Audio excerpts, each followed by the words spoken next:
On a July morning, 1815, in Dedham Vale in Suffolk, England, the colour green was discovered by John Constable.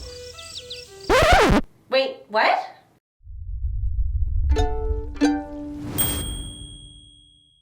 Falsha! And welcome to our studio series. Dad, I'm pretty sure green was around before then. I know, but it's a very cute little story. It's a story about John Constable and this guy, Sir George Beaumont.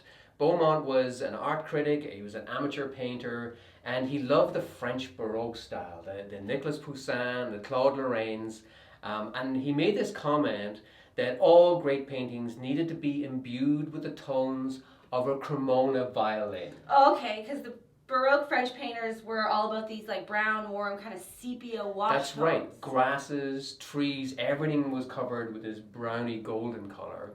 And so to show how wrong he was, John Constable happened to have a fiddle in the house, as you do, and brought the fiddle out, laid it on the lawn to demonstrate how different those colours were from what were really in nature. Oh. And so ever since that time, people used to say that John Constable discovered the colour green. Well, that's a cute story, Dad, but it actually does highlight that artists for a very, very long time really avoided the use of green in their paintings. Like the plague, yes. So why do you think that was? Oh, well, one reason could be that green, which is often used to depict like a warm summer day, green is inherently a cool color. Yes, so that creates a sort of a dissonance between the two. And one way to deal with that is, we spoke about it in an earlier video, is to have a warm underpainting. That really helps to break the coldness of that colour. Yes, it does. Another way is just to warm up the green. Most greens in nature are warm, and certainly much warmer than a lot of the typical tubes of green that you would see in your local art store. So give me some examples of greens you might find in an art store. So for the longest time, I would have used Viridian as my go-to green. These days I'm more inclined to use a phthalo green. Phthalo greens, just like all the other phthalos, are very strong staining colours. The Viridian is the more traditional colour. It tends to grey out a little bit though, but they're both almost exactly the same hue.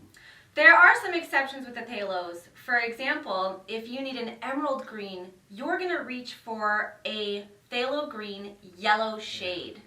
The other variation is a phthalo green blue shade, and that's going to get you much more of a turquoise kind of teal color.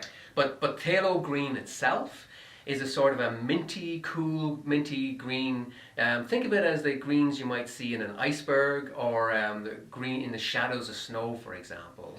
The other place we use phthalo green quite a lot is in street scenes. So the green in a traffic light or a neon sign, or if somebody has an electric color on them, you're going to use a phthalo green to achieve this sort of more artificial green. The reality is though, most times when we're looking for a green, we're going to be mixing it ourselves. So we all know that you get a green by mixing a blue and a yellow. The question I most often get is, what blue and what yellow? And the answer actually lies in the intensity of the green that you're looking for. So if you're looking to get a very, very intense green, you're going to go for a blue and a yellow that are actually close to each other on the color spectrum. So a good example would be a phthalo blue and a cadmium lemon light, for example. That's going to give you a very intense green. Now, if you want to mute that green, those of you who have watched our video on complementaries will know that you do that by adding a little bit of the complementary colour. In this case, adding a little touch of red is going to mute that green for you. However, we do try and avoid having too many pigments in a mixture when we're trying to achieve a color. So the better solution would be to grab a blue that already has a little bit of red in it and grab a yellow that already has a little bit of red in it.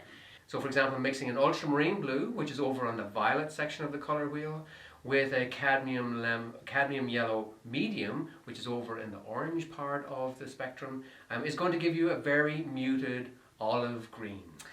You'll notice that that blue and yellow are far away from each other on the color spectrum. Yes, in fact you can even go to having something like a ultramarine blue and a cadmium orange. That's going to give you a very muted brownish type of green.